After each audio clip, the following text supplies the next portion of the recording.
پاکستان کے جو 3 بڑے انگریزی اخبارات ہیں، ڈان، دی نیوز اور ایکسپریس ٹریبیون، تینوں کے ساتھ ایڈیٹر کی حیثیت سے وابستہ رہے، اور ان تینوں کے ساتھ کم از کم 2 کے ساتھ انہوں نے رپورٹر کی حیثیت میں بھی کام کیا۔ بیورو چیف تھے پہلے وہ دی نیوز کے اور ڈان کے، پھر وہ ان کے ایڈیٹر بھی بن گئے۔ تو میں ان کی جو پروفیشنل انٹیگریٹی ہے اور ان کی جو پروفیشنل سکلز ہیں اس کا اینی شاید ایسے ہوں کہ یہ جو منسٹری ہے جہاں پہ آج ان کا فنکشن ہو رہا ہے ان کی یاد میں، تو اس منسٹری میں میں بھی ان کے ساتھ آیا جایا کرتا تھا۔ اس کے علاوہ کیو بلاک میں جو منسٹری آف فائنانس ہے وہاں پہ بھی ہم آیا جایا کرتے تھے۔ تو ان کی ایک کوالٹی ہوتی تھی کہ ہم نوٹس لیتے تھے،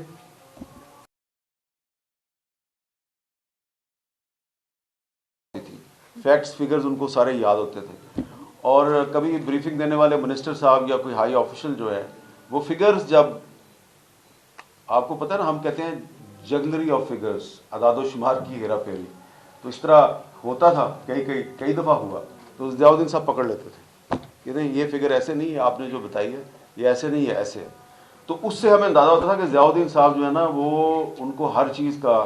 پلاننگ اور اکانومی اور منسٹری آف فائنانس، یہ ان کی اسپیشلٹی تھی، ان کو سب پتہ ہوتا تھا۔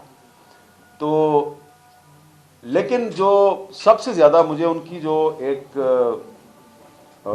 جو سیاسی بصیرت تھی اس سے میں امپریس اس طرح ہوا، یہ بات اب میں کوئی جو بتانے لگا ہوں یہ کوئی راز نہیں ہے، اس لیے کہ میں اس کو 1-2 دفعہ ملفوف انداز میں بتا بھی چکا ہوں۔ تو میں نے کہا آج ایک ہماری حکومت پاکستان کا ادارہ ہے، تو اب اگر اس نے ضیاء الدین صاحب کی یاد میں ہمیں بلا ہی لیا تو یہاں پہ کچھ چیزیں کھول کے بیان کریں، اگر ضیاء الدین صاحب کو ہم نے خراج تحسین پیش کرنا ہے۔ تو جنوری 1999، اگر آپ کو یاد ہو، جنوری 1999 جنوری میں رمضان کا مہینہ تھا، وزیر اعظم تھے نواز شریف صاحب، آرمی چیف تھے جنرل پرویز مشرف۔ جنوری 1999 پراچا صاحب، تو آرمی چیف نے ہمیں افطار پہ بلایا، لیکن ٹائم تھا وہ بہت ذرا ارلی، افطار کا ٹائم بہت ارلی تھا، 2 گھنٹے پہلے بلا لیا۔ تو وہاں جب میں پہنچا تو میں ایک اردو اخبار کا ایڈیٹر تھا، ضیاء الدین صاحب جو ہیں وہ انگریزی اخبار کے ایڈیٹر تھے، ایک وہاں پہ طارق وارثی صاحب تھے، اور ایک ہمارے اور بزرگ ہیں سعود ساحر صاحب، وہ بھی تھے وہاں، تو ہم 4-5 لوگ تھے۔ تو وہاں پہ آرمی چیف نے جنرل عزیز ان کو بلایا ہوا تھا،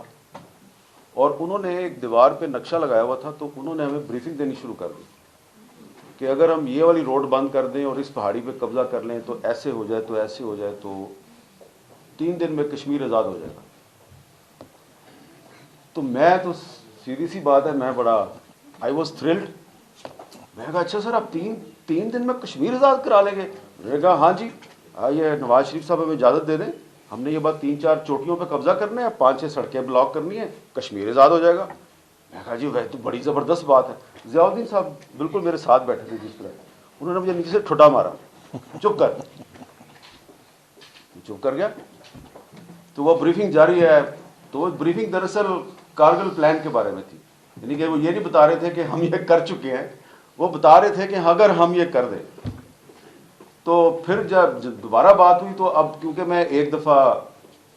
اس کے بارے میں ذرا پسندیدگی کا جیسچر دے چکا تھا، تو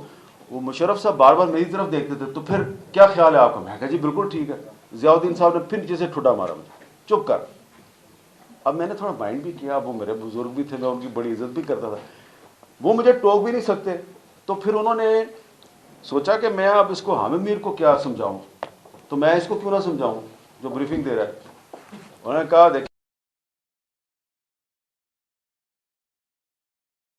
پاکستانی قوم کو فتح کر سکتے ہیں، آپ کشمیر کو فتح نہیں کر سکتے۔ اور میں نے ان کی شکل دیکھی، تو اب وہ جنرل صاحب غصے میں آ گئے، تو جنرل صاحب نے اس کے بعد مکہ گھما کے لہرا کے ان کو کنونس کرنے کی کوشش کی، تو ضیاء الدین صاحب نے کاؤنٹر آرگومنٹ شروع کر دیا۔ اب کاؤنٹر آرگومنٹ جب کرنے شروع کیے تو ان کے پاس کوئی جواب نہیں ہوتا تھا، تو میں ضیاء الدین صاحب کے ساتھ مل گیا. تو وہ لاجک سے بات کر رہے تھے, کیونکہ وہ مجھے کہتے تھے ہاں جی آپ بتائیں, تو میں کہتا تھا نہیں یہ انہوں نے سوال تو صحیح آپ کو کیا, آپ اس کا جواب دیں. اب وہ بات ختم ہو گئی تو کو 1.5-2 ہفتے گزرے تو خبریں آنی شروع ہو گئی, اور پھر پتہ چلا جی کہ کہیں پہ کچھ ہو رہا ہے. اور اس کے بعد جو مئی جون جولائی میں آپ کو پتہ ہے کرائسس کریٹ ہو گیا. تو وہ ایگزیکٹلی وہی سچویشن تھی جو ضیاء الدین صاحب نے وہاں پہ اپنے سوالات کی صورت میں ان کو پیش کی تھی. تو اس کے بعد پھر مشرف صاحب ہمیشہ جو ہے وہ ان سے ناراض ہی رہے, کیونکہ پھر آپ کو پتہ ہے کہ 2006 سے 2009 تک وہ لندن میں کورسپونڈنٹ تھے ایک انگریزی اخبار کے. تو وہاں پہ مشرف صاحب ایک دفعہ گئے تو وہاں پہ انہوں نے ان کے بارے میں ایک پریس بریفنگ میں بہت ہی سخت نہیں, انتہائی قابل مذمت ریمارکس ان کے بارے میں دیے, جس پہ پھر ہم نے مبارک زیب صاحب کو یاد ہوگا کہ ہم نے یہاں بڑے مظاہرے کیے تھے پرویز مشرف کے خلاف کہ جی اس نے ضیاء الدین صاحب کے بارے میں یہ بات کیوں کی ہے. تو یہ میں نے آپ کو ایک واقعہ اس لیے سنایا ہے کہ جابر سلطان کے سامنے کلمہ حق کہنا اخبار کی پیشانی پہ لکھنا اور بات ہے, اور اس کے سامنے بیٹھ کے واقعی اس کو کہنا یہ اور بات ہے. تو جب جابر سلطان جو ہے وہ ان کو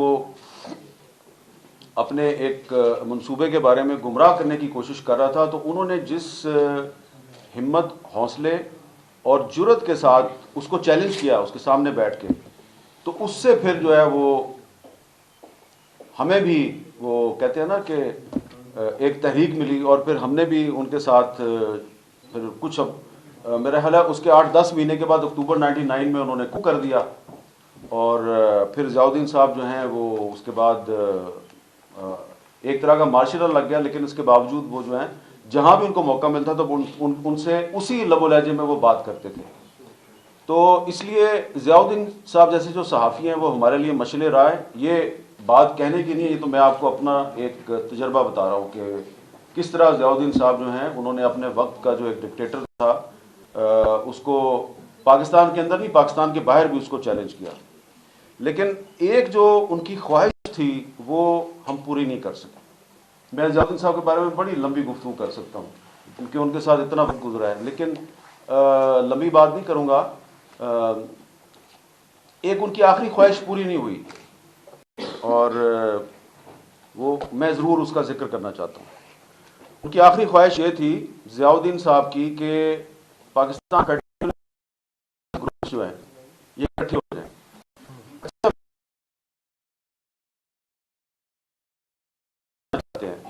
تو ان کے پاس اس کا ایک پورا ایک ان کے پاس ریزننگ تھی. وہ کہتے تھے کہ یار آپ کو پتہ ہے کہ یہ جو پاکستان کا جو طاقتور ایک طبقہ ہے یا اسٹیبلشمنٹ ہے,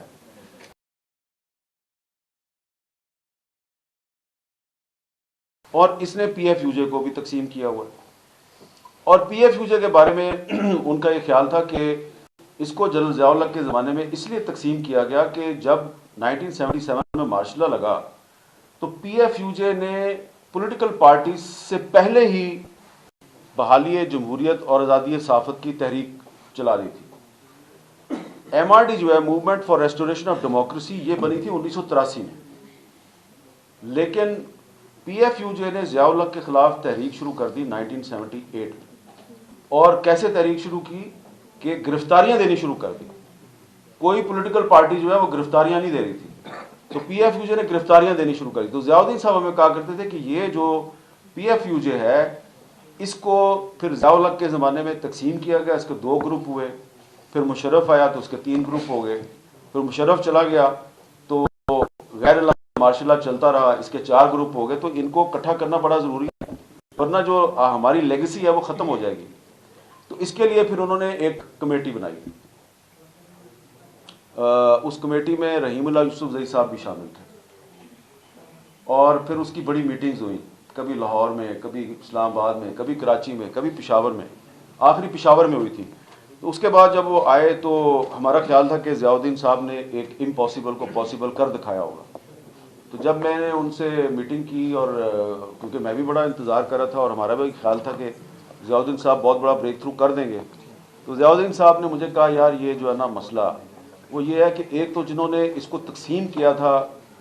ان کا اثر بہت ہے، ایک تو وہ اس کو یونائٹ نہیں ہونے دے رہے، اور دوسرے یہ جو ہے نا یہ مالکان جو ہے نا ٹی وی چینلز اور اخبارات کے مالکان یہ بھی نہیں چاہتے کہ یہ اکٹھا ہو، کیونکہ اس سے ان کو بھی بڑا نقصان ہوگا۔ اور پھر اس کے بعد کچھ ایسے واقعات ہوئے جن کا میں نے بھی مشورہ کیا تھا وی سی صاحب سے، میں ان کو وی سی صاحب کہتا ہوں کہ میں نے ان سے ابھی مشورہ کیا کہ میں یہ والی بات کروں، تو انہوں نے کہا نہیں یہ نہ کرو، تو میں وہ والی بات نہیں کر رہا۔ تو اس کے بعد جو ہمارے کچھ لیڈر صاحبان ہیں انہوں نے پھر ضیاء الدین صاحب کے ساتھ کافی نامناسب رویہ اختیار کر لیا، کیونکہ وہ انسسٹ کرتے تھے کہ آپ کو یونٹی کی طرف جانا چاہیے۔ تو ایک تو میں نے آپ کو بتایا کہ ایز اے پروفیشنل جرنلسٹ وہ ہمارے لیے رول ماڈل تھے اور بڑے بہادر آدمی تھے، ان کی تحریر میں بھی کاٹ تھی، ان کی گفتگو میں بھی کاٹ تھی، وہ کسی پارٹی کے ساتھ کھڑے نہیں ہوتے تھے، وہ صرف سوال کرتے تھے اور سوال وہ ہر کسی سے کرتے تھے۔ یہ بھی میں آپ کو بتا دوں کہ ان سے ہر حکومت ناراض رہتی تھی، صرف پرویز مشرف ناراض نہیں رہتا تھا، بلکہ ایک دفعہ جہاز میں پرائم منسٹر بے نظیر بھٹو صاحبہ جو ہیں وہ پرائم منسٹر تھیں، تو ضیاء الدین صاحب نے کوئی بات کر دی تو وہ ان سے بھی وہ بھی ناراض ہو گئی۔ اور اسی طرح ایک اور مجھے یاد ہے کہ ایک دفعہ نواز شریف صاحب جو ہیں وہ انہوں نے کھل کے ناراضگی کا اظہار نہیں کیا، لیکن ان کا چہرہ سرخ ہو گیا ان کا سوال سن کے، تو پتہ لگ جاتا ہے آپ۔ تو وہ پارٹی کے ساتھ کھڑے نہیں ہوتے تھے، وہ اپنے اصول کے ساتھ کھڑے ہوتے تھے۔ پارٹیوں کی پالیسی بدل جاتی تھی لیکن ضیاء الدین صاحب کا اصول نہیں بدلتا تھا، اور ہمیشہ وہ ایک سوال ایسا کرتے تھے کہ اگر اس کا جواب نہیں آیا تو پھر فالو اپ کویسچن، پھر فالو اپ کویسچن۔ تو اس لیے ہم بطور صحافی ہم نے جو ضیاء الدین صاحب سے سیکھا وہ یہ ہے کہ ہمیں کسی پولیٹیکل پارٹی کے ساتھ کھڑے نہیں ہونا، ہمیں صرف سوال کرنا ہے اور فیکٹس جو ہیں وہ قوم کے سامنے لانے ہیں۔ تو اس لحاظ سے ضیاء الدین صاحب جو ہیں وہ ہمارے ہیرو تھے، لیکن انفارچونیٹلی بدقسمتی سے جو ان کی آخری خواہش تھی وہ ہم پوری نہیں کر سکے۔ تو یہاں پہ اس ہال میں بہت سے سینئر صحافی موجود ہیں، نوجوان صحافی موجود ہیں، سارے کے سارے ہم ضیاء الدین صاحب کو خراج تحسین پیش کر رہے ہیں۔ سب سے پہلے تقریر بھی میرے سے کروائی گئی ہے، تو اس لیے میں اس سب سے پہلے کی جانے والی تقریر میں ضیاء الدین صاحب کی جو آخری خواہش ہے اس کو دہرانا چاہوں گا کہ جو صحافیوں کے لیڈران ہیں ان کو اپنی انا کی قربانی دے کے جو ضیاء الدین صاحب کی آخری خواہش ہے اس کو پورا کرنا چاہیے اور یونٹی دکھانی چاہیے، صرف اس لیے نہیں کہ اس سے صحافی برادری کو فائدہ ہوگا، اس سے پاکستان کے تمام جو جمہوری ادارے ہیں ان کو فائدہ ہوگا، کیونکہ اگر صحافت مضبوط ہوگی، صحافت بطور ادارہ مستحکم ہوگی تو پاکستان میں جمہوریت بھی مضبوط ہوگی۔ بہت بہت شکریہ۔ یہ تھے جناب حامد میر صاحب، جنہوں نے بڑے اچھے انداز میں کچھ واقعات سے اور کچھ ان کی جو